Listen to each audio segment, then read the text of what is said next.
So, eto na mga Lodi. Ito yung pinakita ko sa inyo yung una kong video about sa Cat versus Alien. Okay, nasa YouTube ko yung unang video. Pero update tayo kasi marami nang nangyari pala dito. Meron na silang battle, okay? So, katulad ng nito, punta ka lang dito sa arena. At ayan, una is practice. Kung gusto mo. Practice ka lang dun sa alien. Ayan. Ayan. So, panalo tayo. Pero nakita mo sa gitna, wala tayong nakuha kasi practice lang. Pero pag makipaglabang ka, katulad nito, quick. Okay, quick tayo. Tignan natin. Sana mahina yung makalaban natin. Player versus player na to. Okay, hindi na to practice. So, meron tayong makukuha. Not sure kung token yun or points pa lang na kung saan pwedeng ma-exchange into token sa TGE. Mukhang malakas yung kalaban natin. Mukhang talo tayo dito. Talo pa rin tayo. Para mas mataas kasi ata rank ko sa kanya. Ayan. So, makita mo, plus 30. Eto, di ko alam ito, sa gitna. Kung points ba yan or yan yung token. So, i-claim natin. Parang ganun lang din. Pwede ka namang mag-practice ulit. Pero ang ginagawa ko usually is pag busy ka, open yung computer and then mag-idle game ka lang. Okay?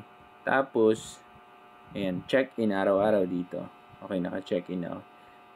Daily check-in, daily log-in, daily invites. Oops, saan na tayo napunta? Ganun lang. And then, ayan. Ito, focus natin habang pwede pang mag-grind dito. Kasi ang mga backer naman dito malalaki. Okay, maayos. Dito sa tokenomics nila, check natin. Ang tokenomics dito mga Lodi. Ito, tokenomics. So, makita mo dito. Total supply to be announced pa siya. Blockchain, TON. Symbol, CATL. Ngayon, ang token allocation, makita nyo, pinakamalaki is yung airdrop. It's 45%. May mga ibang project na nagpapa-airdrop mga 2%, 5% lang. Pero ito, 45%. Okay? And then, ang 30% is sa fair launch at liquidity is 10%. Ang pinakamaliit sa team is yung 5%. And then, 10% is marketing mga lodi. So, yan. Abangan natin to kasi ngayong December. Pag check nyo sa roadmap nila, I think meron silang roadmap dito.